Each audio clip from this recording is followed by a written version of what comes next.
Bibiliya warayifite aho ngaho niko byanditse.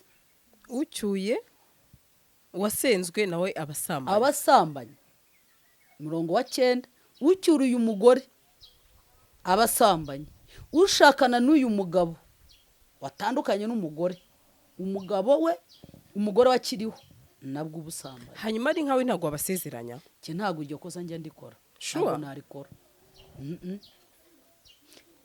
umukoro dufite niwo kutoza ukwigisha urubyiruko mbere yo kugira ngo basezerane itegeko ryo mu rusengero bagomba kubanza bakamenyana bakanasenga batagendeye bagashishoza batagendeye ku marangamutima yuko umugani wa mukecuru avuze ngo urubyiruko rufite urushyuhe sibyo. Jewe mu kintu nabajije se mubwiwe kuko ifoto sije wamubwiye ngo yishyire hanze n'abayikozeho ni benshi n'abamuvuze ni benshi. Ariko je narabajije wambaje ndamubaza ntese koko muri sire ko ya atwite y'umuntu yatatse bitewe n'uwamuteye gutaka uramureka akarira amarira akamushira mu gihanga akazagera igihe ayo namaranga mutima ye. Aho je sinigeze muvuga ko narabajije koko murabizi ko atwite nanabwiye n'umwe iriyanda ntago ari umugore utwite. Umugore utwite se bimeze kuriya shakanye n'umugabo nta mugabo bana nawe Bibiri tubwiye ko ari iki ubusambanyi. Iyo utwite udafite umugabo uba wasambanye. Nose niba utarasambanye bikubabaje wiki bahise babikora cyane rwose. Sure. Cye barabikoze baranampamagaye bagore bati warakoze kandi umugabo buno umugabo ntasakuza. Umugabo nyamugabo ntago yibutswe ibya inshingano ye. Umugabo nyamugabo akora ibyo agomba gukora. Rero abasakuza bavuga wisabaga imbwa n'imbwa n'ubundi ntihinduka.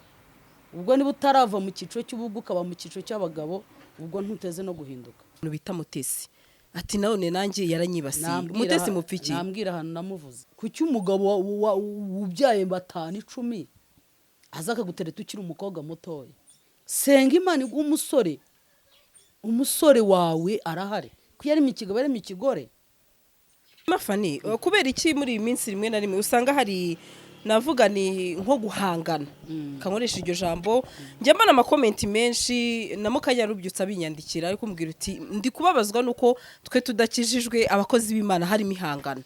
Narababwiye mwaka uza maraza kumenya uwo ndiwe nta nubwo munanze baranabeshya nubwo bananze shobora kwambara igiteye imbishaka kurugero nka Eliane we azi ko urugero fani nta kibazo bafitanye ariko wenda urumva niba uri kuvuga uti mutesi atekereza ko njye nawe dufitanye ikibazo kandi ndagiye hari ibyo ntemera. Rero ari imvugo nagiye mvugwaho cyane yo kuba ntemera divorce none yagakomaho nabo bose bakagakomerezaho none twagera kuri iyi mihanda yanyu hakaba abantu bafana bakabafana ati njye mfana kanaka ariko sibyo. Hari n'uwejo wamamagamwe ngo $100 100 reka nkavuge gutyo $100 100 ngo ujye hara kuri kamera ngo uvuge mutesi bari cutting. Dore icyo shatse kuvuga jewe mu butumwa Imana impa yo kuza hano naje mpugura mvuga ubutumwa ibi ntibikwiye hanyuma se kandi nkavugira muri rusange. None harabanenze umuntu witwa Eliane wewe ntari burakari ambabarire kuko niwe wanabyizaniye kuri imihanda wa mugani ati ibintu bya 2018 byakagombye ko uyu munsi ari bwo yavuga ikibazo. Buriya rero Eliane nkurikije zira comment wenda nanjye nagomba kuvuga ko ndimwe ntazibona nanjye ariyo nabonye ku mpuwe ndikanga kumba wanjye haca undi muntu arandika ngo niba atari uburyarya akomatinga kuri comment tuge dukoze replaying ati niba atari uburyarya ukibaza rero hagati aho ngaho abantu bariteka ko muri nutemera kubigisha ubazi nese pastor se hano ndi umuntu ahera noneho asambana kandi yagakwiye kuvuga ngo mbana na pastor Fani reka twibanira kugira ngende nsambane hirya nose gusambana byitwa nuko umuntu ajya muri beshi usambana suko umuntu ajya muri beshi n'umuntu umwe n'ubusambanyi ntabwo ari we wenyine ariko uryigucecetse ahubwo urushaho gusenga kuko washakisha ibimenyetso ntabwo yabibura. pasiteri ariko gutyo uko mbwiriza uko nsenga ubwiriza agenda haga ajya kurogo arahomboka yarutse inyo izo bagande bita gasasiro bino biva mu matuwarete cyangwa mu inyo zirasohoka ngo bakunzi ba GASARO TV rero nababwira ngo wakomeza ushyigikira umurimo w'Imana wumva indirimbo nziza cyane ya Bella Kakoil. Nakubwira ko ari korari itugezaho ubutumwa bwiza bw'Imana ndetse nkubwira ngo wakomeza gushyigikira umurimo w'Imana aho uri ku isi yose, ndetse nkubwira ngo nawe ufite ibibazo bikomeye cyangwa se wumva umutima uremerewe wakumva iyi ndirimbo. Ni indirimbo irimo ihumure. Reka nkubwire ngo urakomeza yumva muri background, ndetse nabonye benshi mukomeza kumbaza iyi korari. Reka nkubwire ngo andikamo Bella Kakoil ubundi ubashyigikire. Nukuri uraba ukoze neza kandi ushyigikiye umurimo w'Imana.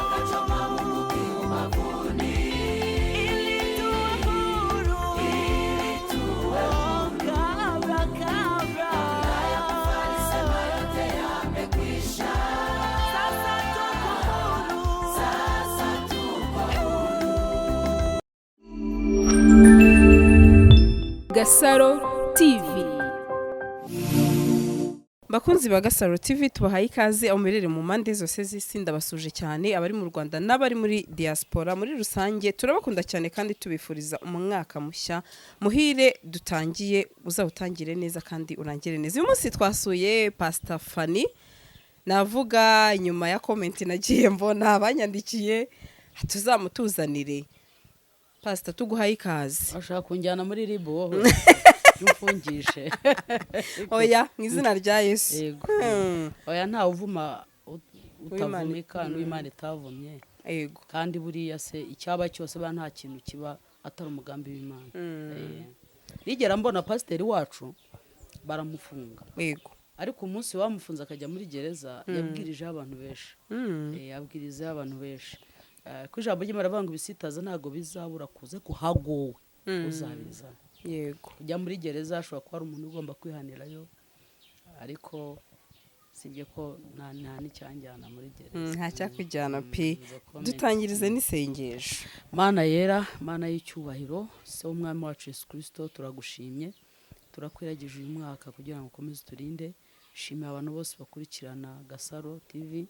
Reka uyu mwaka ubambutse ibigoyi, ubambutse imitego yose, ubambutse uburwayi, ubambutse ubushomeri, ubambutse ubukene, ubambutse amagambo, ubambutse indwara, ubambutse amadeni, ubambutse buri kintu cyose babona bakabona nta nzira, ubajyane hakurya, ubatembeshereze amazi mu kidaturwa. Ijambo rya ryavuze ngo nzakujya imbere ataringane maringanize. Reka uyu mwaka ubaringanize inzira nziza z'igisubizo kuko bakwizeye kandi bizeye isengesho. Abana nabo rero kandi bagiye neza. Turagusabye umwuka wera kugira ngo utewe n'iki kiganiro, uteworwe nawe kubw'izina ryawe ryera mu izina rya Yesu. Amen. Amen. Urakoze cyane. Uyu mwaka wawutangiye neza n'umuryango wawe? Turashima Imana muri byose. Twawutangiye neza kuko twushije ikivi kandi tukawurangiza turi amahoro, kubera ko iyo wushije ikivi niba ari umwaka numva narakoremo Imana n'umwaka ushize, kandi nkumva narakoze neza, numva ari wo tunawusoza neza. Wenda nubwo nahuye n'utuntu tw'uburwayi ariko natwo ntago bikanganye cyane. Hari indwara iza ari indwara kandi ikazira mu mugisha. Akaba ari umugisha, ariko nanone uko urwaye iyo ukora cyane uravunika, ariko ugiye guhembwa urishima ukabona ko ari umugisha uvuye mu byuya byawe. Rero indwara yose warwara uzi kuzakuramo icyiza ntacyo itwara. Imana ishimwe byibuze kwakiza uyu munsi ukaba ugihumeka umwuka w'abazima cyane. Hari benshi bagiye ariko Imana ntabwo yabyemeye. Ko nukuri uyu munsi umeze neza nubwo umeze nk'umuntu unaniwe. Ndananiwe kubera impamvu z'uburwayi. Pole sana. Hanyuma uyu munsi twagusuye, waduhaye n'ikaze, turagushimiye. Nagiye mbona amakomenti yarabambwira uzasure Pastor Fanny. Nge burya kugira ngo mbone umutumirwa nkunda gusoma comment z'abantu bose yazinyuzamo amaso ise abantu barifuza iki audience yanjye irifuza ko uyu muntu yababwira kuki ndetse navuga muri iyi minsi hari abantu benshi mu makomenti bajya bavuga ati abakozi b'Imana b'iyi minsi bakomeje gutukisha izina ry'Imana gusa ni bamwe muri bo reka tureke kuvuga bose bamwe bashingiye ku biba bibera ku mihanda hirya hino ukabona ko hari abantu batishimira ibikomeza kuba njya mbona inbox yanjye inakoranye n'abantu b'Imana ikiganiro nkasanga ari benshi banyandikira bama ibitekerezo ati kubera iki izina ry'Imana baritukisha gutyo ubibona gute ubundi muri iyi minsi Fanny ya urakoze icyambere cyo turi mu bihe by'imperuka kandi ibihe by'imperuka keshi bizasozwa n'ibihe bizagenda byaduka bisohora kuko akeshi tuzaba abantu bikunda abantu bazaba tubaha abantu bazaba biyobora rero buri uko tugenda dusatira hari uburyo ibirushya bigenda birushya kandi bigera ku bantu n'abandi n'abakozi Imana nabwo ntago bibareka bitewe n'urwego rwose hariho akayunguruzo kayungurura kubw'agakiza k'abantu hari igihe umuntu ayungururwa n'icyubahiro kuko atigeze akibona kuva kera atana ahantu bavuka mu muryango utarigeze unubahwa wari ubizi ko umuntu wera kuri sekuru na se ugasanga nta hantu hamwe yigeze yubahwa rero nawe agahatana kugira ngo abone cya cyubahiro atigeze abona ariko iyo sogokuru wawe bigeze babaho abatwara n'abasushefu n'abaki ushaka kuvuga uti byuze mvuka mu muryango uyu n'uyu hakabaho n'abandi n'abavuga ati nigeze kubaho ndi iki ariko sinigeze cyararangiye icyubahiro cyararangiye ndahatana kugira ngo nkigaruze ibyo byose rero ugasanga kenshi iyo ageragejwe n'icyubahiro akageragezwa n'amafaranga ibyo byose yahuye nabyo arigera imwe mukubita hasi yego mukubita hasi niyo mpamvu yo Imana itegura umukozi w'Imana hari uburyo Imana hari ahantu Imana igucisha icyambere igucisha mu bukene nubwo waba wari ufite usa nkaho ubitakaza kugira ngo utorezwe hariya impamvu ucishwa mu bukene ko ari ukugira ngo uzite kuri wa muntu ukennye cyangwa nubona ukuzanira indonke uzamenye kuzizibukira utazazigwaho icya kabiri ikugerageresha uruvugo kugira ngo irebe imbere y'uruvugo uko uzitwara niba uzacogora niba amagambo azaguca intege ibyo byose rero muri iyi minsi hari igihe cy'isarura kirenda kugera aho rero mu bicyo ngo yigeze gusohora imbuto arabiba ariko umwanzi araza mbebamo iki urukungu ariko Yesu arababwira ati mureke urukungu rukurane n'amasaka bigeze igihe cy'isarura ubu rero igihe cy'isarura kiriho kiregereza urukungu rero rurajya ukwarwo n'amasaka arajya ukwayo iryo jambo rirakomeye ariko nibyo mfite ama screenshot agera muri 20 uraza kwihangana hari uwa mbere wambwiye uti uzambabarire utumire Pastor Fanny umumbarize icyo avuga kubijyanye no gushaka inshuro irenze imwe ubyumva gute okay urakoze cyane Bibiliya iravuga ngo umwepiskopi si wumbazaho kuko jewe akeshi nkunda kuvuga ku murimo w'Imana uko niwo mpamagarirwa ko ndi umushumba ni ukuvuga ngo iyo tugeze ku mwepiskopi hari indangagaciro agomba kuba yujuje agomba kuba ari umugabo w'umugore umwe agomba kuba ari umugore w'umugabo umwe agomba kuba yirinda agomba kuba adakunda impiya agomba kuba atari umunyarukoni ni ba bantu bakora ibintu bimeze nk'ubumaji agomba kuba atari umunywi w'inzoga agomba kuba abasha gucumbikira abashyitsi agomba kuba ashumbya abo mu rugo rwe aha rero none iyo bigeze kuba mu rugo rwe bivuga ngo mu rugo birashoboka ko umwana yakunanira ariko nta kutagize ariko utabashije kubaka kuko igisobanuro cy'umukozi w'Imana gihera mu rugo rwe ntabwo gihera kuri teri nta nubwo gihera mu rusengero runini ushumbye mbere na mbere gihere mu rugo amasengesho ukoresha abandi banzu yahere mu rugo inama ujya kugira abagore bubatse bananiranywe n'abagabo ni wowe ugomba kubanza kuzihera iwawe mu rugo reka dusome ijambo riri mu butumwa bwiza ko bwanditswe na Yohana nako na Matayo ibice byaho 19 ku murongo wa 9 haravuga ngo umurongo wa 9 aravuga ngo reka wenda mpere ahangaha bari babajije Yesu ibyerekeye no kwahukana. Ku murongo wa 3 wenda duhere ibyo gusenda umugore. Aravuga ngo Yesu arangije ayo magambo ava i Galilaya ajya mu gihugu cy'Iyudaya hakurya ya Yorodani. Abantu benshi baramukurikira abakirizayo. Abafarisayo baza aho ari baramugerageza. Umve ko ari kumugerageza. Baramubaza bati mbese amategeko yemera ko umuntu asenda umugore we amuhora ikintu cyose? Nawe arabasubiza ati ntimwari mwasoma yuko iyabaremye mbere yaremye umugabo n'umugore? Urumva ijambo ashimangiye. Yego. Aha. Ikababwira iti nicyo gituma umuntu azasiga se na nyina akabana n'umugore we akaramata, bombi bakaba umubiri umwe. Ahangaha tuhaca akarongo bakabiki bombi bakabiki akaramata. Umurongo wa 6 bituma batakiri babiri ahubwo babaye umubiri umwe. Nuko icyo Imana yateranyije hamwe umuntu ntakagitandukanye. Siko bavuze? Baramubaza bati niba ari uko niki cyatumye Mose ategeka ko umugabo aha umugore we urwandiko rwo kumusenda abone uko amwirukana? Aramusubiza ati Mose yabemereye gusenda abagore banyu kuko imitima yanyu inangiye, ariko uhereye mbere hose ntibyari bimeze bityo. Urumva ko hari amategeko ashobora gushyirwaho ku bw'abantu ariko atari ko byari bimeze. Umurongo wa 9 aravuga ngo ariko ndababwira yuko umuntu wese uzasenda umugore we atamuhora gusambana akarongora undi azaba asambanye, kandi ucyura uwasenzwe nawe abasambanye. Bibiliya yawe ifite aho ngaho niko byanditse. Ucyuye uwasenzwe nawe abasambanye. Bivuga ngo birashoboka icyo gutandukana. Nibyo birashoboka ko hari abantu bavuga ngo ese niba mutandukanye nako mwabana mpaka akakwica. Nicyo nagiye kukubaza.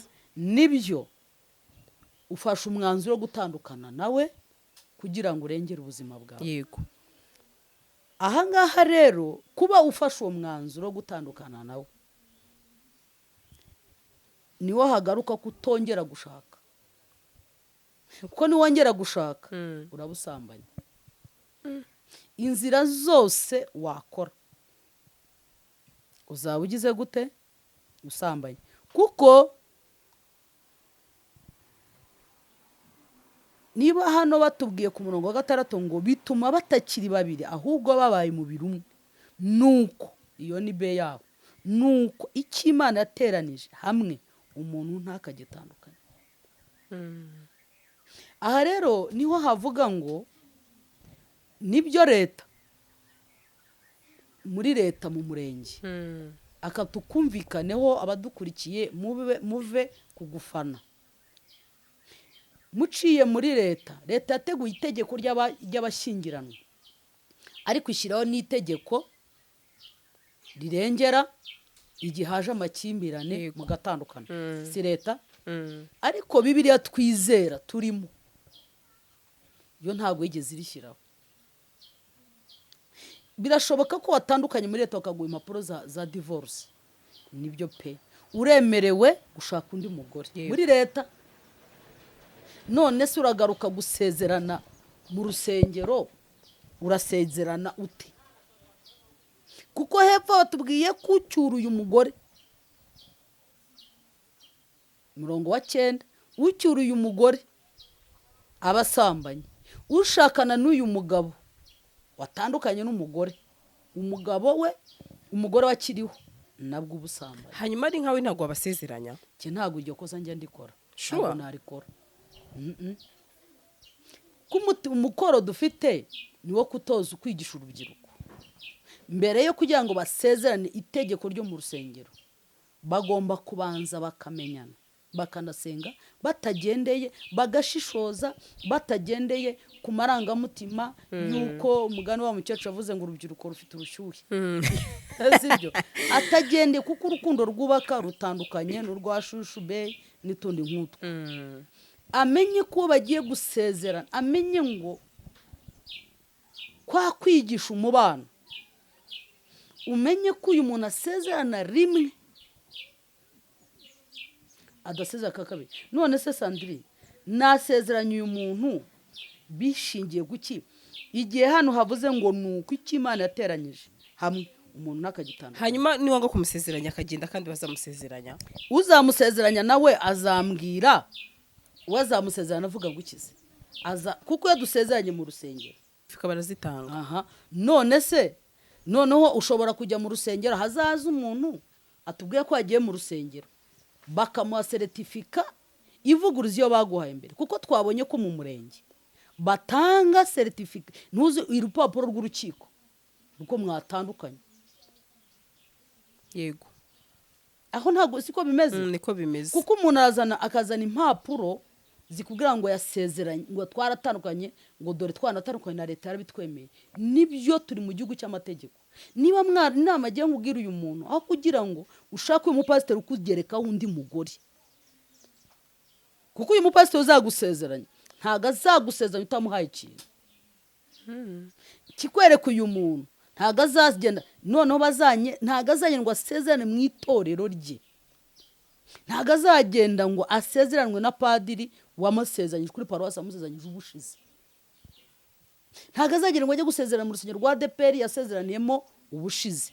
Azashaka undi mupasiteri kuko itorero ryaguha certificat rirabizi ko nta yindi baguhaye ivuguruziye.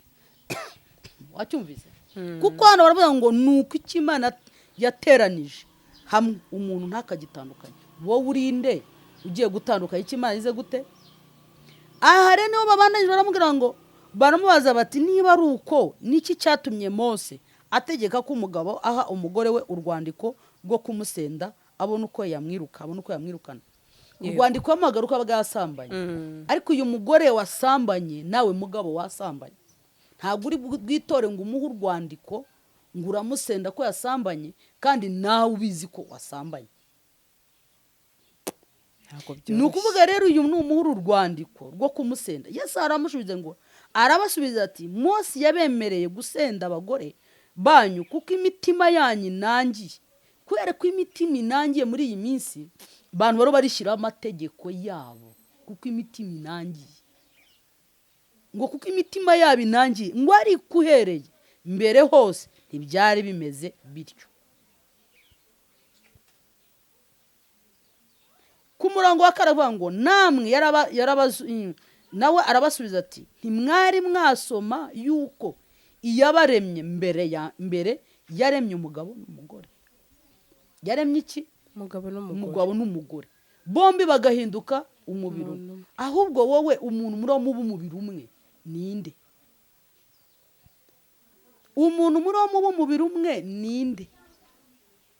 Niho rero avuga ati kwera ko imitima yanyu ari inangiye na mbere siko byari bimeze, ariko ndababwira ukuri, ariko ndababwira yuko umuntu wese uzasenda umugore we atamuhora gusambana akarongora undi azaba asambanye, kandi ucyura wasenzwe nawe abasambanye. Nijye wabyanditse se? Ntago ari wowe, ni Bibiliya. Je rero nk'umupasiteri ndasoma Bibiliya kuko niyo mbwiriza. Ubwo Bibiliya ubundi ijambo ry'Imana ni inkota. Ni inkota niwe yari kugwereka gusya. Ariko twemerera idusike riducure. Nuvuga ngo uyu muntu ajya gusezerana azashaka wa muntu umwumva amusezanyize muri sare mu rusengero. Bamwe bajya no gushaka abapasiteri b'abadivorce nabo akaba ari umusezeranye kuko arashaka iki ngo kugira ngo mpfe ngo kugira ngo nicwe. Bahinduye bafashe ibyanditswe. Nge Bibiliya nizera iyi niyo ishobora gutuma ngusezeranye. Iyo bakoze inzandiko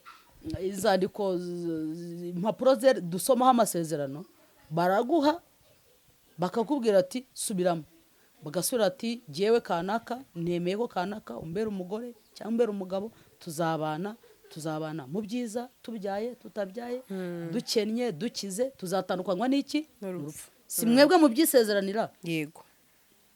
None se warapfuye? Ariko muratandukanye nyine.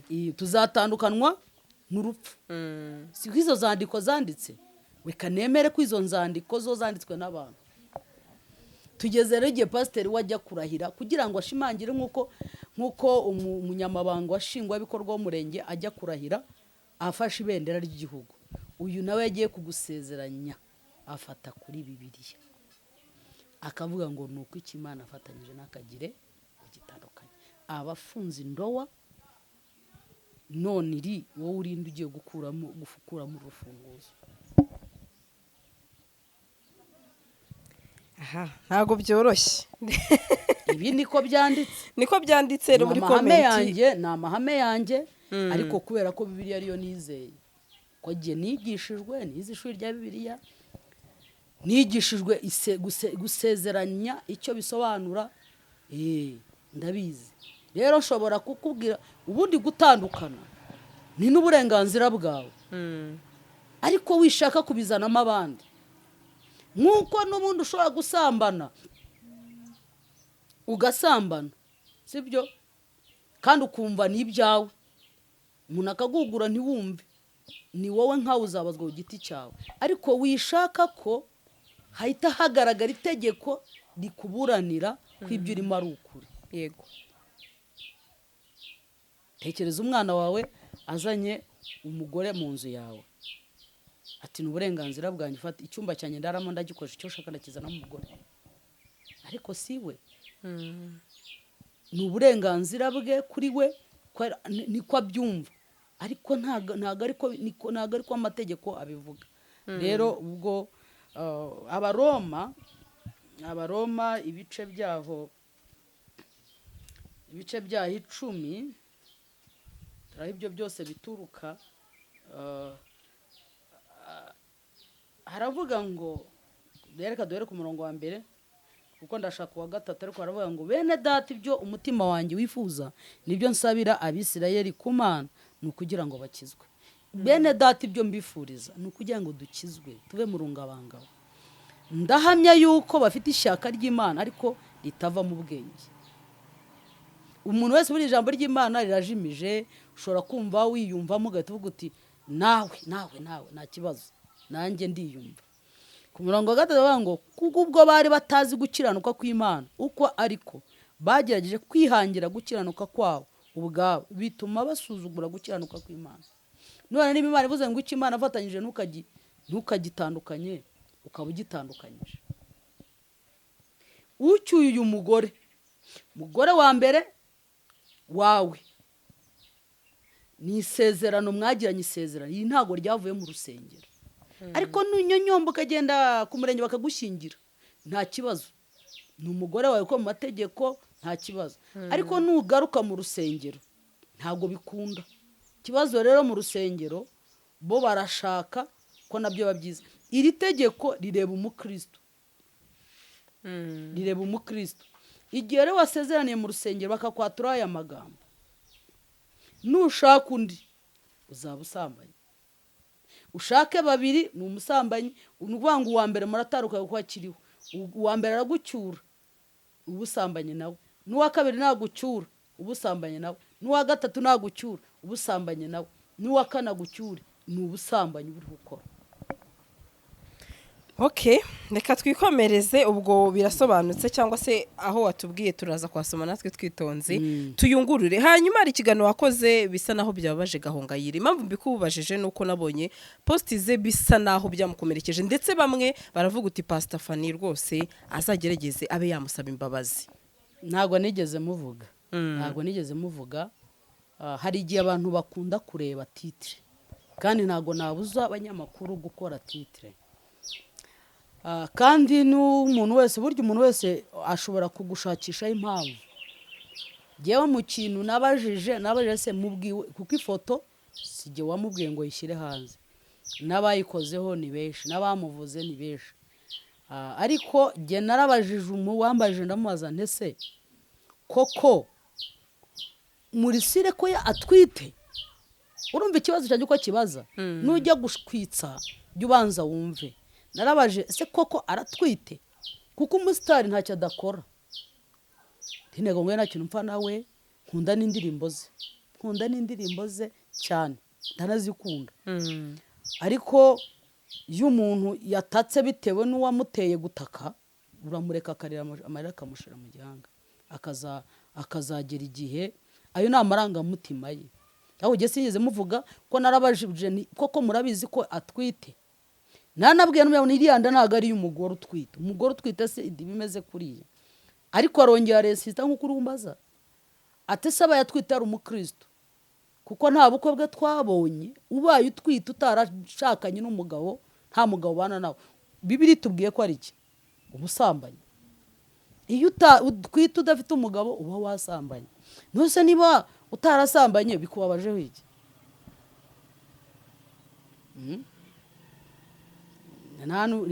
byakubabazaho iki niba uzi ko utasambanye hari ukaba uzi ko udatwite? geriya ntabwo rigeze nabi bifata gutyo gusa, wenda kamwe bafasha ku gace baragakwira nk'uko ubushize bavuze ngo nisabaga bimbwa, kandi ntabyo, kandi byose aho bibera hamwe bikorwa n'umuntu umwe. ubwo yavuze abamuhamagaye nta kibazo. Imana ishime ko hari zikuye mu bubwa zigakwa zigakosha n'abana babo bahise babikora cyane rwose. sure cye barabikoze, baranampamagaye bagore bati warakoze. kandi umugabo buno umugabo ntasakuza. umugabo nyamugabo ntago yibutswe inshingano ye. umugabo nyamugabo akora ibyo agomba gukora. rero abasakuza bavuga wisabaga imbwa n'imbwa n'ubundi ntihinduka. ubwo niba utarava mu cyiciro cy'ubugu ukaba mu cyiciro cy'abagabo, ubwo ntuteze no guhinduka. rero n'abandi nabo ntako bakoze n'akandi bakora gutya. nose nta hantu duhurira, ngeze ndamuzi twabura he. hanyuma bisa naho mu kiganiro nabwo urambabarira n'ubundi biri ku mihanda, bisa naho ngo nanone wibasiye umuntu bita Mutesi. ati none nanjye yaranyibasiye. Mutesi mupfiki nambwira ahantu namuvuze, naranababwiye mwamuretse. iki cyanditswe nicyo nibyanditswe nibyo nisomera. nose ko tudahuje umugabo tukaba tudakorera mu itorero rimwe, nta hantu na hamwe rwose. nanababwiye niriko muramusha niba ikibazo bareba titre. hari n'ikiganiro umuntu umwe yakoze, ndamuhaza ndeba titre, ndamubwira ngo dore icyo Mutesi na Fane bapfa. ndakwese dupfa iki ko ntacyo nzi. nkurikiye ndebye nsanga n'ubutumwa burimo, ndakubariyumvira. mwebwe menya kuri utanga akazi ni satani, ni satani. ariko jewe imyaka namaze ku ikosi ni myinshi. hari ikigegeza cyinshi intege n'amagambo. iyo nzi ko ntacyo nakoze, nta mugabo duhuje, nta nuwo tuhuriraho. ukiri aho ngaho hari ikibazo n'ubundi nkubaza. ufite umutware, wemera ko umugabo bamutwara bigashoboka? bamutwara se n'uruhinja? umugabo azabazwa ibye, ngeze azabazwa ibyanjye. ndi umuntu utajya ureba mu ikofi y'umugabo ngo ndebe mu ikofi ngo usigaranye angahe, ngo ufite angahe, njye nirukanka kuri telefone ndeba ama message. kandi nawe nuko azi Imana, ndamusengera akansengera. nose umugabo n'uruhinja batero bakajyana. ariko nanone biravuga ngo ibisitaza uzirinde kubera mugenzi we igisitaza. umugabo kumutwara ushobora guhura twese tukina abakobwa twarateretwaga, ugateretwa n'umugabo, kwabaga biteka ijisho ryabo rihora riro bita ku byo twakira irari. bageragezwa ku maso. niyo mpamvu usanga kenshi iyo ibyaha byaje ku mugore ubona ari ibintu bidasanzwe, ariko ku mugabo ni ibintu biri aho nyine. Imana yavuze ngo si byiza ko aba wenyine. ariko buriya nkeka ko umugore ari urufunguzo rw'umugabo. hari igihe umugabo akagutereta, ariko wamara kumenya ko ntabwo afite umugore ugahita umureka. kuko buriya nkeka ko nubwo yaba umugore yaramunaniye, ntabwo ukwiye kumva uruhande rumwe cyane, ugomba kumva n'impande zose. akenshi niyo nkunda kwigisha urubyiruko, nkabwira ni uzagerageze ntuzashaka umugabo. kuki umugabo ubyaye 5 10 aza akagutereta ukiri umukobwa mutoya? senga Imana iguha umusore wawe arahari. ko yari mu kigabo yari mu kigore. mutangirana ubuzima nk'umusore. Senga Imana iguha umugabo niba uri umupfakazi g'umupfakazi mugenzi wawe kuko muziranye agahinda urumva. Hari igihe rero umuntu umwe aba igisubizo cy'undi cyangwa kabiri gisaturaza cy'undi. Gusa ibi byose ni imyuka. Hari imyuka ya karande bigenda ku bantu bikugendaho igukurikirana ugomba kwicara ukarwana n'uwo mwuka. Hanyuma Fani, kubera iki muri iyi minsi rimwe na rimwe usanga hari navuga ni nko guhangana kankoresha iryo jambo njya mbona amakomenti menshi na mukanyarubyutsa binyandikira ariko mbwira uti ndi kubabazwa nuko twe tudakijijwe abakozi b'Imana harimo ihangana. Njye ntabwo nahangana n'umuntu kuko mpamagarwa nta nubwo nahamagaranywe n'abantu nta nubwo njya nkora iryo kosa nuko buri muntu wese hari ahantu buri umuntu akakuvuga uko ashaka akakureba. Hari nkanjye ndi umuntu utajya ukunda kujyana n'ibintu bihinda. Hari igihe kumva mbese kuko ntashizemo imisatsi itukura n'iy'ubururu kuko ntashyizemo make-up ukavuga atari ku muntu. Ariko narababwiye mwaka uza maraza kumenya uwo ndiwe nta nubwo munanze baranabeshya nubwo bananze. Nshobora kwambara igiteyiteye mbishaka. Uyu mwaka ugiye gutwika. Oya si ugutwika ntago ntwika.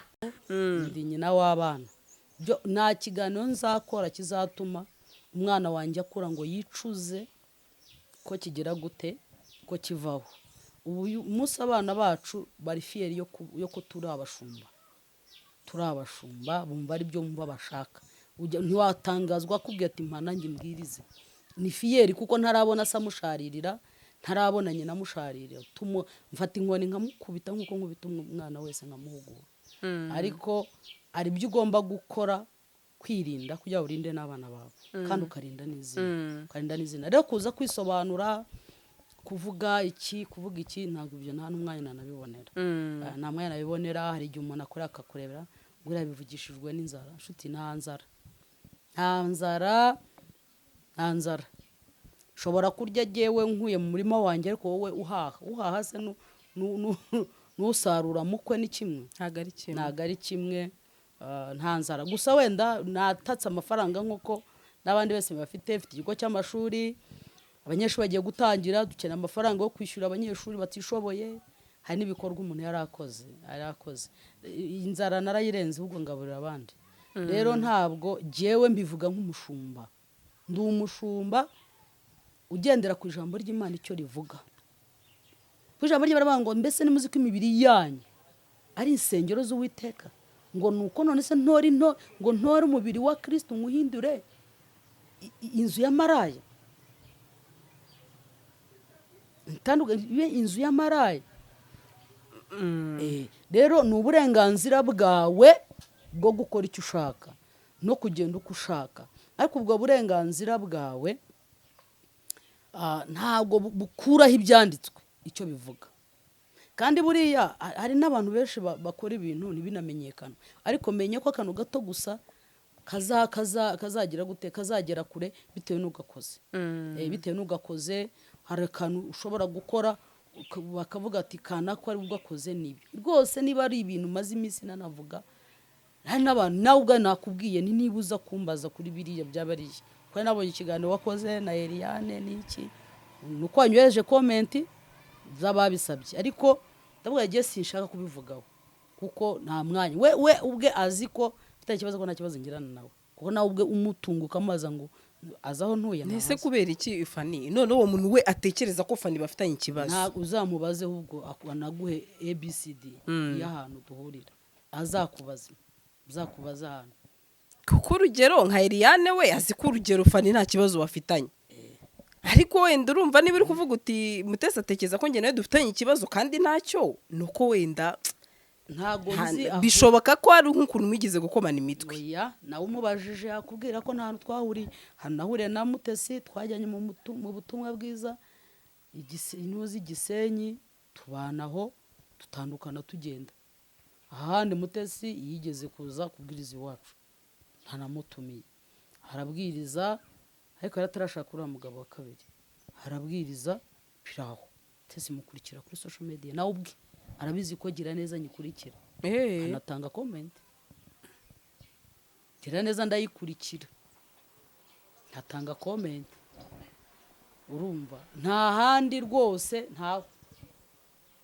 ntaho akubwiye ngo ari n'ikirori twahuriyemo ngira ngo simbizi kwa n'ahantu hamwe gusa ariko hari inshuti nyinshi zanjye nawe bari inshuti muhuriyeho duhuriyeho z'umurimo w'Imana ko nta bindi dushobora guhura tugasuhuzanya. Ariko ibindi byose ni satani rwose ni satani ubizamo gusa wenda jyewe hari ibyo ntemera. Rero ari imvugo nagiye mvugwaho cyane yo kuba ntemera divorce none yagakomaho nabo bose bakagakomerezaho none twagera kuri iyi mihanda yanyu hakaba abantu bafana bakabafana ati jya mfana kanaka ariko sibyo.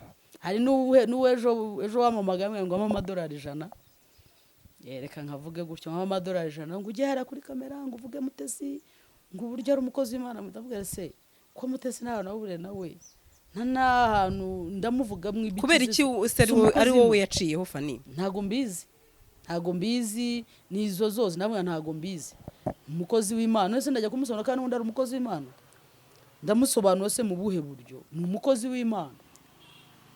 Amadolari 100 ngo uvuge neza umuntu afite kode y'Inyamerika.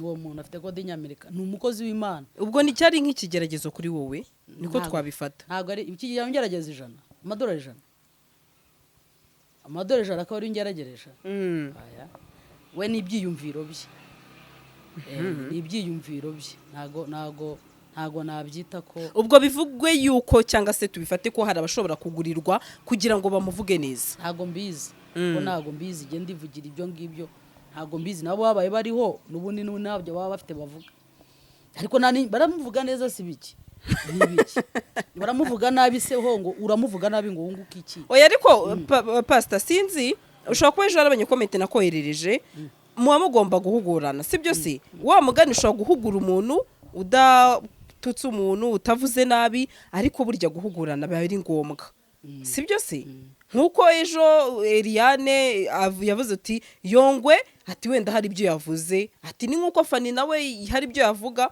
akamugura nk'umushumba nkumva yuko wenda araho nakoze ikosa. Rero guhugurana se ni bibi se buriya ntago ari bibi ariko burya umuntu wese afite ukuntu yumva ibintu agenda n'ibintu ariko umunyarwanda yaravuze ngo bavuga ibigora minori karakara naryo wenda baraje bari cutting. Dore icyo shatse kuvuga jewe mu butumwa Imana impa yo kuza hano naje mpugura mvuga ubutumwa ibi ntibikwiye hanyuma se kandi nkavugira muri rusange. None harabanenze umuntu witwa Eliane wewe ntari burakari ambabarire kuko niwe wanabyizaniye kuri imihanda wa mugani ati ibintu bya 2018 byakagombye ko uyu munsi ari bwo yavuga ikibazo. Buriya rero Eliane nkurikije zira comment wenda nanjye nagomba mvuga ko ndimwe ntazibona nanjye ariyo nabonye ku mpuwe ndikanga ndavuga si ibi bintu bibaho ariko buri Eliane niba avuga ngo nibyabaye kuri muramuwe kuri murumuna we buri ibintu by'imiryango niba batarasabanye imbabazi ngo birangire aracyafite ingingimira ni igikomere bera nicyo biti igikomere gitinzwe kuvurwa kizamo infection akabyara kanseri. Bishoboke rero ubwo bo niba bwabo niba biriho bivugwa ubwabo bashakane kandi barabicazanyije ntibigire icyo wanze kuba bari undi nindeze.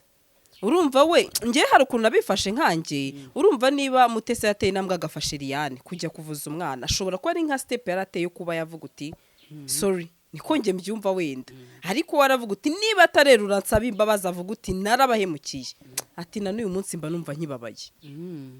Buriya rero birasaba ko wenda Mutesi wenda iyo ni intambwe ya mbere we ni intambwe ya kabiri azongera amuganiriza amubwira ati kuko ibiriya nabyo hari iyo utabanje gusiza inyuma gusibanganye icyasha cyahashize akenshi kikutuma imbere bitaba byiza nabyo wenda nanavuze ndavuga bamurekere dore ibintu bibiri navugiraga ngo bamurekere nubwo batigeze bakora ikiganiro ngo bagikurikire bafuze gato ariko batagikurikiye navugaga ni hari abana be abana bamaze kuba bakuru bumva izisaga bamubabarire bamurekera abo niba bataracuje batarungutse barahombye. Cya kabiri n'uwo wundi wenda no kumushaka yakumva urusaku akavuga atari kuzi uyu mugore wagunya bavugira gutya wabicece wabyaretse nabyo niba umuntu avuga ati giye nkanjye ndumva ari nkanjye nabikora gutya iyo umuntu avuze ngo nkanjye nibye nkawe kandi nk'umuntu ntabwo azira ikintu cye ku giti cye nkawe ko umuntu azabazwa ibye.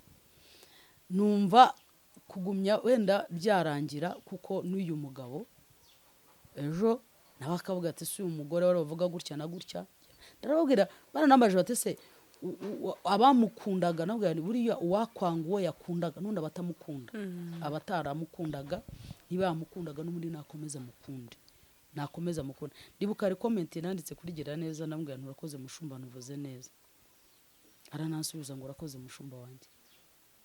Haca undi muntu arandika ngo niba atari uburyarya akomatinga kuri comment tuge dukoze replaying ati niba atari uburyarya ukibaza rero hagati aho ngaho abantu bariteka ko muryaryana ni nabandi ariko je nari mfashijwe kwinyigisho ze ndazikurikira nkazirangiza nari mfashijwe ibindi rero ariko icyo utemeranya ni ugushaka n'undi wese utari we nta nubwo mvuga izina ry'umuntu nawe ubwawe urugo nirukunanira ugatandukana n'umugabo nutemera kubigisha ubazira nese pastor se hano undi umuntu ahera noneho asambana kandi yagakwiye kuvuga ngo mbana na neza nibyo nyine ahubwo inyito niyo badashaka nyine nushakana nuriye wundi n'ubundi muzaba musambana n'ubundi muzaba musambana ariko wafashe umuntu umwe musambana n'umuntu umwe siko se biri tubwiye bizakurinda sikumbwiye nyine kugenda usambana n'abagabo benshi hari ugusambana n'abagabo benshi kandi nzaba mfite isezerano nawe nyine ariko nyine igihe wananiwe kwihangana uzaba uhisemo umuntu umwe mwisambanire ariko nyine muzaba muri mu busambanyi ni umuntu umwe muzaba musambana ntibahari se rero ugasanga umuntu w'umukecuru arakuze n'umupfakazi ariko akavuga ati ndifatira umuntu umwe nda sinshoboye kujya muri benshi no se gusambana byitwa nuko umuntu ajya muri benshi gusambana si uko umuntu ajya muri benshi n'umuntu umwe n'ubusambanyi ntabwo ari we wenyine n'abadukurikiye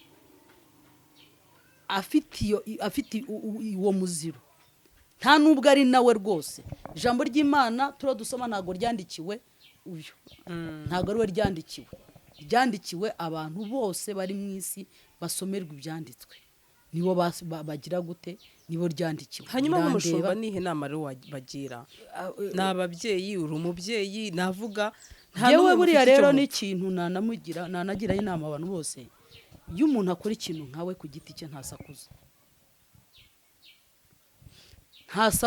aba nkawe ndetse n'abo dufite mu ngo bamwe bari separe muri chambre cyane ariko ntago basakuza bakamenya ibyabo niba impeta uyikuyemo ni yawe niba hari uwo wahaye ururabo ni nkawe ariko igihe uzajya gukora anniversaire iyo twakoze anniversaire ubushize baguhaye kado ushyira stati yawe ndavuga ni wawe nuko nafite nimero yawe yego ejo bazaha undi modoka ni wawe kubera iki kuko stati niho tuvugira ibikomere byacu biturimo abo twanga niho tubasesereza niho tubabwira ubundi ngo buri stati ifite wigenewe urugo rwacu niho turwubakira igihe ruzarushyira kuri stati ku karubanda bazaruvuga ni igihe cyose positive cyangwa se negative icyo gihe rero igihe wasohoye ifoto yawe ikajya hanze nta kibazo mperutse gusohora ifoto yanyishyira kuri stati ndi kumwe n'umwana wanjye muto nambaye ipantaro n'ingofero urumva twari dutembera noneho umuntu arandika ngo umukozi w'Imana wambara ipantaro. Okay, iyo nacyo yanwaye ko navuye mu rugo nyambaye. ni nawe wayipostinze ubishaka. Njye wayipostinze bishaka. Ingofero nambaye ni y'umugabo wanjye.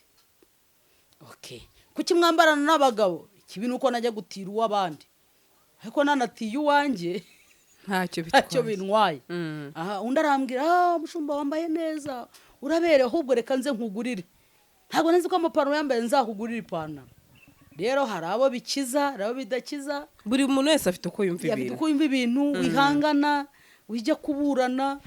Niyo mpamvu buri ikintu cyose cyaba nta nubwo nubone n'ikintu cyanjye cyanabaye nibyo byose wanditseho. Ntabwo nshobora kugirana ikibazo. Umutima wanjye urera cyambere. Niba ari umuntu uryama ngasinzira nkicura. Nigi nta muntu unyishyuza. Kinyishyuza. Ntawe nahemukiye. Ntawe uza kukomanga ku gipangu nawe durangwa ntera amabuye. Mparanira kurinda ubusugire bwanjye no kubaka izina ryanjye. Rero ngewe icyo nagira inama bose mureka abavuga bavuge. Usiko yaravuze aravuga ngo yaravuze ngo waca baseme waca sema watacoka bazageraho baruhi sibyo. Utwo twose reka bavuge niba bakuvuga ibyo utari byo. Reka bavuge buzageraho baceceke. Ariko nujya kuvuga uraburi ubasembura. Nushaka ingabo zo kukuvugira urabasembura. Kandi uko basembura ni nako bagenda bashaka ibimenyetso bibi hubwo kurusha. Nibyo ibi byabaye Eliane biza byo muri 2010 na kangahe ucicikiri. Reke bavuge kuri kuzagaragara kuko kugaragare ko nta mukozi w'Imana numwe utavuga.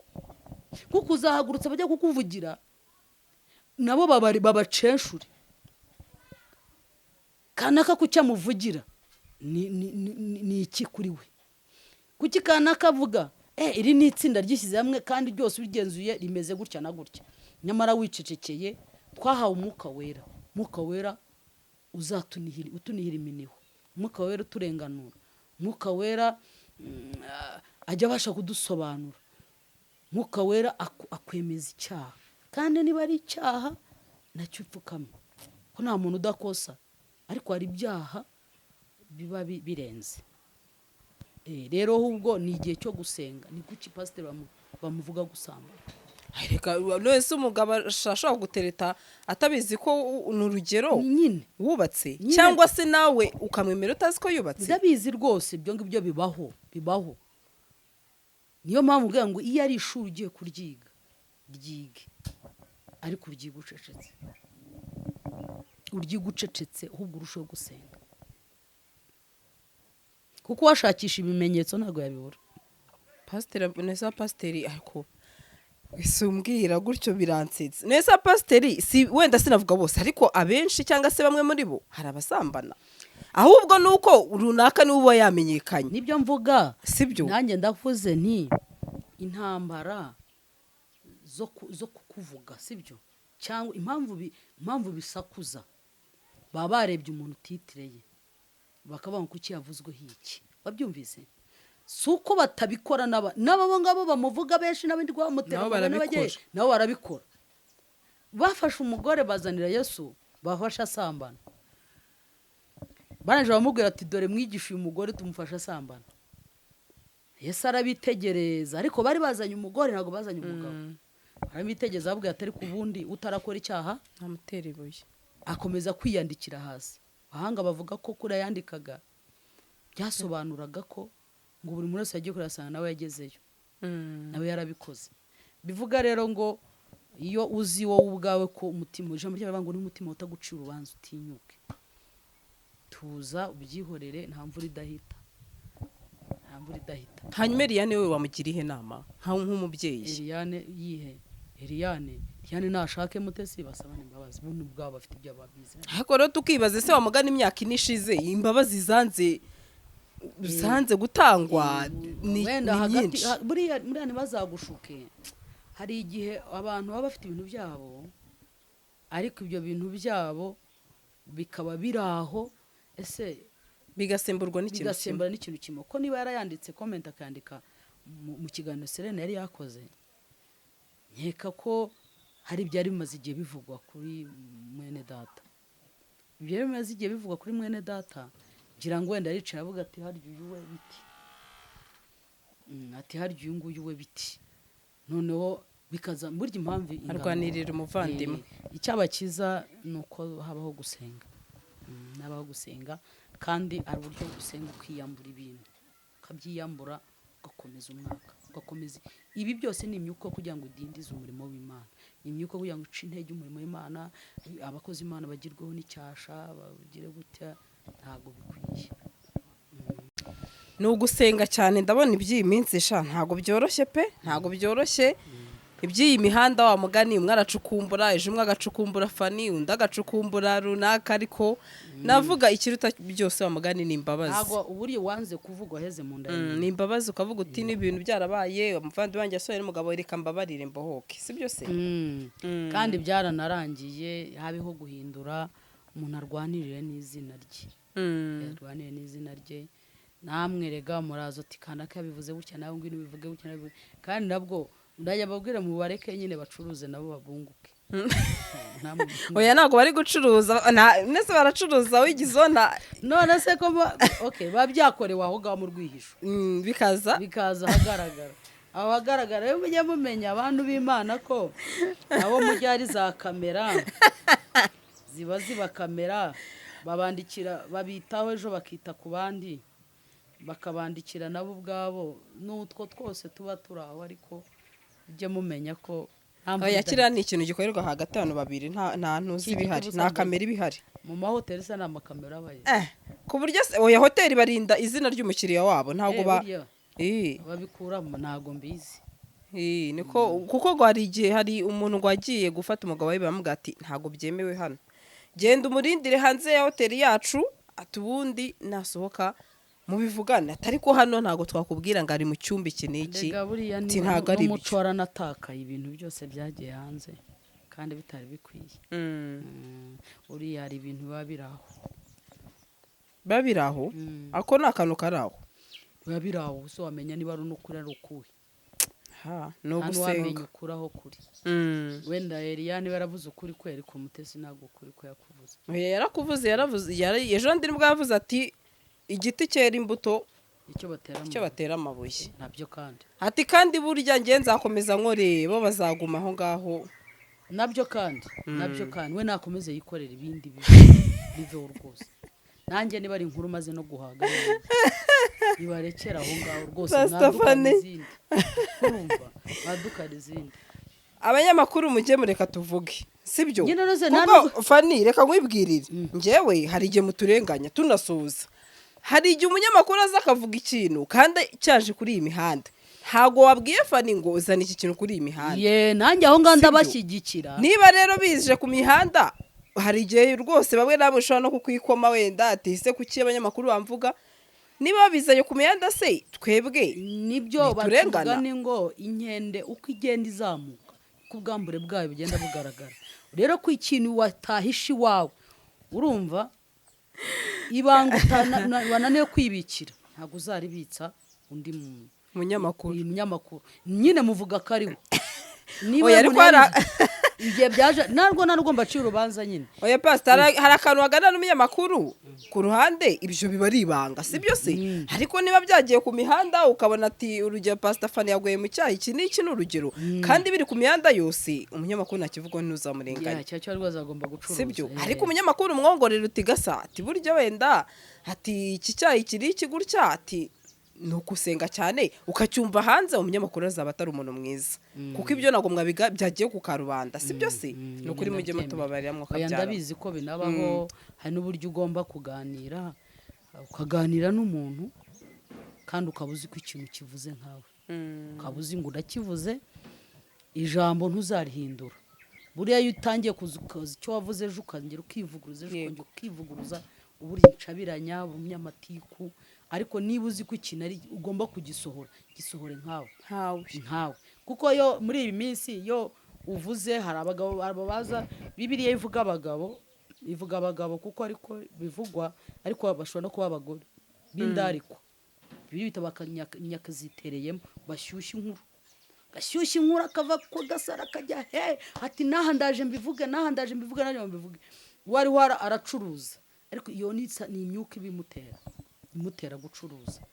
Rero ushobora kunguka uyu munsi wungukira mu kibazo cy'umuntu ejo ukazapfa nabi cyangwa se nawe ubwawe iyi mihanda imazeho imyaka myinshi itanu irahagije. imaze 5 ufitemo uburambi. 5 ndayimazemo kandi ndacyarimo.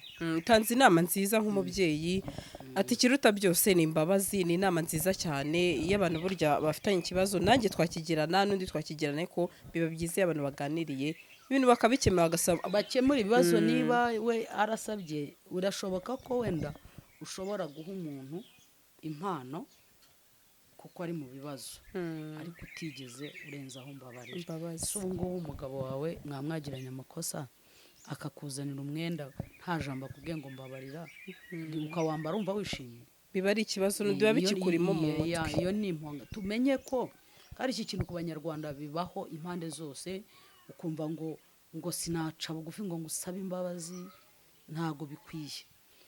Naho kuba umuntu igihe cyose ikintu waje ukagishyiraho, yaba ifoto yaba ikiganiro washyizaho, menya ko kizavugwa. Kwikoma umuntu umwe rero ukajya kumuvuga, hari n'abantu bafite ibikomere bitutumba, inkovu zitutumba zikeneye aho ziturikira. Rero nigera ndi Bugande mbwiriza mu itorero rimwe ndabwiriza noneho nkajya mbona umuntu aragenda umenya nk'igipurizo bahaga gutyo uko mbwiriza uko nsenga ubwiriza agenda haga ajya kurogo arahomboka yarutse inyo izo Abagande bita gasasiro, bino biva mu matuwarete cyangwa mu ntuza, inyo zirasohoka ngo abiciraho. Ariko muri uko gucira yararuhutse. Rero hari igihe umuntu asohora amagambo mabi ku muntu, gasohora nuko akayasohora ku magambo mabi. Bivuga ngo iyo umuntu yandika sitati yakandika amagambo mabi, wewe nko kuvuga ati wamumana mushishimura nkamwangiza isura, ariko buriya aba ariho akira. Uramureka kandika, ubutaha ntago yongera kuyandika, ko agenda akira. Ko yandika hari ibiva mu mutima akaruhuka, ko yandika biva mu mutima we akaruhuka. Rero twige kumanuka, duce bugufi. Nyarwanda dukuremo imvuga ngo munyumvishirize nta hantu yagera. Naho ijambo ry'Imana izaguma ari ukuri. Wasoma Bibiliya yera, wasoma Bibiliya ntagatifu, uzasanga byanditse kimwe. Kwayigoreka nabonye na komentari kuvuga ngo ijambo ry'Imana abakozi b'Imana barikomeje kurigoreka cyane. Kurigoreka ni wabonye ibyanditswe uko bivuga. Tubisomye turi kumwe, abadukurikiye musome, ariko umuntu wese afite kwishakira ngo akihitiramo, akavuga ati ubwo batari bazi Imana yabo nyakuri bihangiye gukiranuka. Hari n'igihe rero iyo umuntu agoreka ubutumwa bwiza, Imana ni nyinshi, aba afite indi Mana nayo akorera, ko Imana ni nyinshi. Ariko aya magambo Yesu yavuze ntabwo dusomye mu Bakorino, aho yavugaga nabwo gutandukana kw'abashakanye, uburyo umuntu agomba kwitwara, inshingano z'umwepiskopi agomba kuba yitwara ate, byonyine hari uburyo ugomba kuba uteye. Hari ikintu rero abantu wenda badukurikiye n'akana ko nkavugeho tugasorezeho, natwe bavuga ubutumwa ntaho dutanira abanyamakuru dutunzwa no kuvuga. Hari ikintu mudatandukanya guhugura no kumenya kuvuga. Hari igihe umuntu muhugurisha mu ijambo, we warimubwira cyangwa ubundi biravuga ngo mwite ikintu mu mazina yacyo. Iyo uvuze ijambo Imana yavuze, Yesu yigera abwira abari baje bamubwira ati mugende mubwire iyo ngunzu, yabwiraga Herode. Kuki Yesu yise Herode ingunzu? Ni ibikorwa n'umwuka umukoresha. Rero kuba umukozi w'Imana yavuga ijambo rijyanye na Bibiliya akavuga ingunzu, Yesu arongera abwira Petero ati mva inyuma satani siko Petero ari satani umwuka wari uri muri Petero mukoresha ni wari satani. Yesu umugore w'umugiriki azana abana arababwira ati Yesu nkurikije ubuhanga bwawe n'ukomeze n'ingoma yawe ndashaka ko abana banjye bazicara iburyo bwawe bazihangana kunywera ku gikombe bazanyweraho ariko none yamubwira ijambo rivuga ngo sinafata ibyo kurya by'abana ngo mbiterere imbwa. Yesu umugiriki yari imbwa. Icyaha kiri muri wowe kigukoresha nicyo icyo si amagambo Yesu yakoresheje cyangwa se mwabapfapfa mwe mwabapfapfa. Ibi byose rero hari ababyumva kubera kuba umwana mu gakiza ushobora kuba utari nakijwe ariko ufite inyurabwenge utekereza wakumva aya magambo mukozi w'Imana uvuga aya magambo aratukana kandi ntiyatukanye ariko wa wundi iyo comment banditse ngo bariho baragoreka ubutumwa bwiza ariko wa wundi uriho usigiriza utavuga ijambo ry'Imana gusa ukarese y'amarangamutima icicikirata kwinywera inzoga ntacyo bitwaye niba wanywa gake ntusinde ni uburenganzira bwanjye kuba mu rukundo gukundana n'uwo nshaka ngahitamo wowe ugahita wumva ko wari mwiza ariko uyu ariho arakuyobya. Ariko nanone ijambo ry'Imana rikavuga ngo havumwe uwima inkota yanjye amaraso kuko ijambo ry'Imana ni inkota ya mugi yombi rirahuranya rirasogota rikagarura. Imera rero rikubage ariko ukiri muzibukira ikibi mugundira icyiza. Rero kubera ikintu twagoretse mu bantu tuza twebwe dushaka abafana abakiriya ntabwo twebwe tuhari nko kujya duhindura abantu imitima nta nubwo duhari kugira ngo tubwirize abantu bahinduke bakizwe. Niyo mpamvu ujya kumusengera ukamuca amafaranga. Niyo mpamvu serivisi yose ajya gukora urinda kumusaba amafaranga kandi twaherewe ubuntu dutanga wowe sengera ubuntu ngo usengera ubuntu yewe niba arabona ari amafaranga agarashinje isengesho ni ubuntu fani impamvu mbikoje urayizi ejo Apotre Yongwe dukwana ikiganiro yarabyivugiye n'ikiganiro cyo yewe yaravuze ati ngewe mamagara ati niba ngusengera uzana ituro ati ngewe ntago pfa gusenga gutyo gusa ati nta tura ati turo ni none ati kandi ibyo nagezeho byose nabikuye mu maturo. nyine urumva no sura amazi kwa gusobanuriye uko rero urumva we niba uvuze uti nsengera ubuntu niyo mpamvu hari uwo bishobora gutungura. nahamagawe kubw'ubuntu naho agakiza kubw'ubuntu nakuwe mu kazi nakoraga sibyo rero mpabwa gusenga no gukora umurimo w'Imana wa data. Kuba umuntu yaguhita urose bibi cyangwa se yakugura fanta ntago ari bibi sibyo ariko ntago ikibanza ari uko bango banzuzana ya naye mbanze gusengera sejo ntago rigurwa ndabyumvise ntago rigurwa. Rero umuntu wese ugomba kumenya umuntu ugendana nawe umenya uburyo ugendana nawe. Noneho twebwe urasanga ngewe ndi umukiriya jya hirya ukiriza marira nk'ay'ingona kwiriza kwibabaza ngewe abantu baranyanga ngewe bazabanga niko niryo sezerano mbibutse bakozi b'Imana twahize bivuga ngo bazabanga ari gihe babampora murahirwa niba batuka bakabatoteza muzira izina ryanjye ibyo ntibihagije. Rero kuba bakuvuga bakwandarika komeza uha Imana icyubahiro yawe. Amen. Rero abantu twe gushaka kugira ngo dushaka abafana kako dushaka kuko abahindure benshi ko bakiranutse bazarabagirana kuko ari gihe ushobora kugenzura umuntu kuri imbere ugasanga ntago wamuhinduye kuba umwigishwa ahubwo wamuhinduye kumushyira muri groupe y'abafana kandi umufana ntajya ajya mu kibuga ufana ajya hirya y'ikibuga akakureka. Rero aba bantu bahinduye abafana ntago bahindutse kuko baracyasambana baracyanywa inzoga ntago wakanze ikibyimba ngo ukimene rwose mfite abantu benshi bankurikira mfite abantu batandukanye n'ingo zigoye ngerageza ibishoboka byose nkagufasha nkunga urugo rwawe.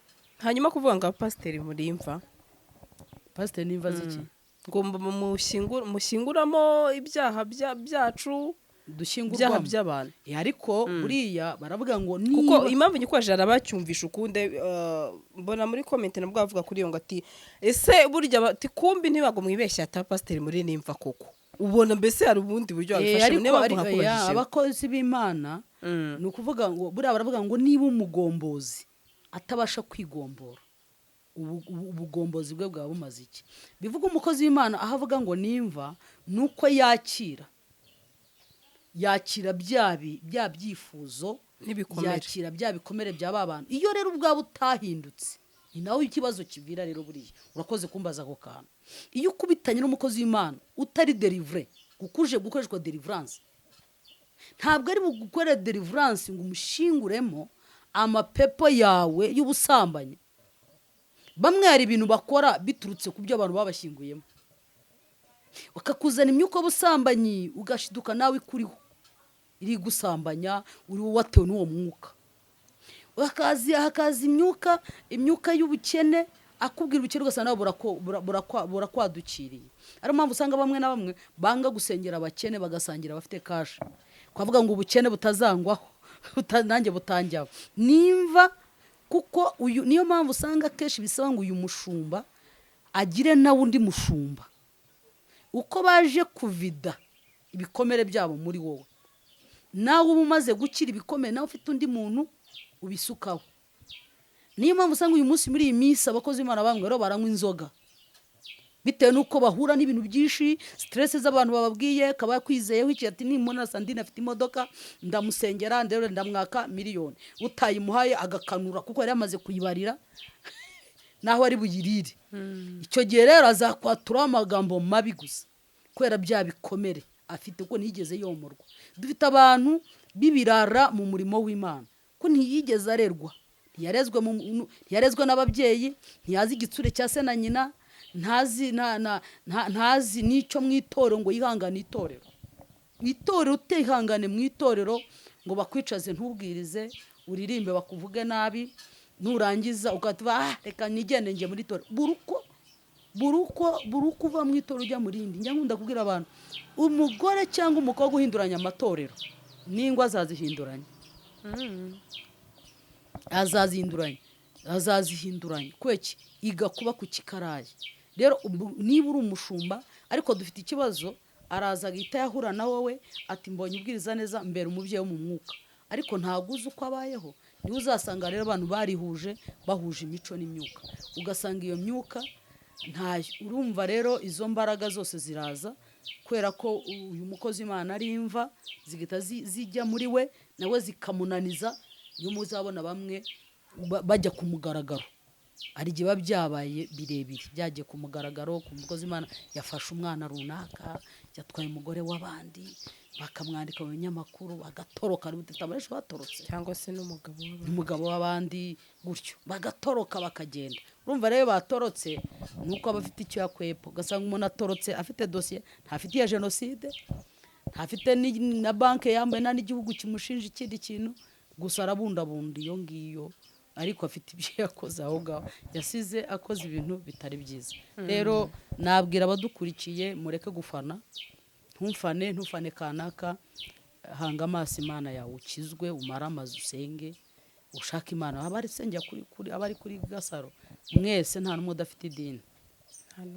udafite idini niba nkoze amasengesho mfite abasilamu bangahe bayakora tugasenga cyane kambwira ati hano ndumva nafashijwe nagize gute bimeze gutya kuki se hari umuyoboro warimo nawe ariko ntago bizambuza kukubwira ukuri kw'ijambo ry'Imana ntago nzagusigiriza ngo nkubwire ngo rata hano hose nzakubwira uwo ndi uko nahamagawe kubwire nawe wijonjorere ubundi nanjye ngo umuhamagaro wanjye murakoze kadasenge Mana ndagushimye ko ukomeje kubana natwe kandi watugiriye neza tukabana nawe ukatuyobora reka bakomeretse ubomore ubakize ibikomere datubiteho nyiringabo Imana isumba byose ndagusabye kugira ngo buri muntu wese uduhanze amaso abashe gukuramo ijambo rimufitiye umumaro amenye aho agomba kuba amenye ko agomba kwitonda no kwitwararika muri uru rugendo rwo kugira ngo abashe gukorera Imana cyangwa se abashe gusanga Imana adafite ikizinga no mu nkanyari